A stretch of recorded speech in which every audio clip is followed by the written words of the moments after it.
প্রিয় মানুষের প্রতি অভিযোগের শেষ থাকে না মানুষের, অভিযোগ করার কারণও থাকে বটে। একটা বার ভেবে দেখুন তো, আপনার খারাপ সময়ে যার সামান্য সঙ্গ দেওয়ার সময়টুকু হয় না, যে আপনার মন খারাপের কারণ খোঁজে না, আপনার জন্য ব্যাকুল থাকে না, সে আপনার প্রিয়জন কিংবা প্রিয় মানুষ হয় কি করে? আপনাকে বুঝতে হবে, শুধু আপনার কাছেই প্রিয় হলেই তো হবে না, তার কাছেও আপনার গ্রহণযোগ্যতা থাকতে হবে, প্রিয় থাকতে হবে আপনাকে।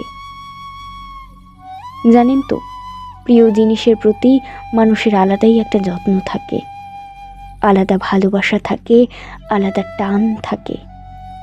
প্রিয় জিনিস মানুষ সহজে অবহেলায় ফেলে রাখে না, চোখের আড়াল হলেই পাগল হয়ে যায়, হারাতে চায় না কিছুতেই। কিন্তু যে আপনাকে তার প্রিয় মানুষ ভাবেইনি কখনো, তার কাছে অধিকার বোধ দেখাবেন কি করে? ভালোবাসা, সম্মান, যত্ন এবং টান পরস্পরের মধ্যে সমপরিমাণ না হলে সেখানে একতরফাভাবেই সম্পর্ক এগিয়ে যায়। এগিয়ে যেতে যেতে একটা সময় পর এক পক্ষ ঠিকই অনুধাবন করতে পারে এবং হাঁপিয়ে ওঠে, এবং পরিশেষে সে মুক্তি চায়।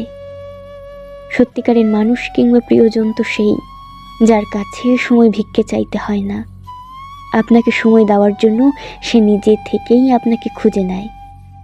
আপনার মন খারাপে কিংবা খারাপ সময়ে যে আঠার মতো লেগে থাকে আপনার পাশে, যে কখনোই আপনাকে একা লাগতে দেয় না, সে ঠিক তখনও আপনাকে ভালোবাসে যখন আপনি নিজেই নিজেকে ভালোবাসতে ভুলে যান।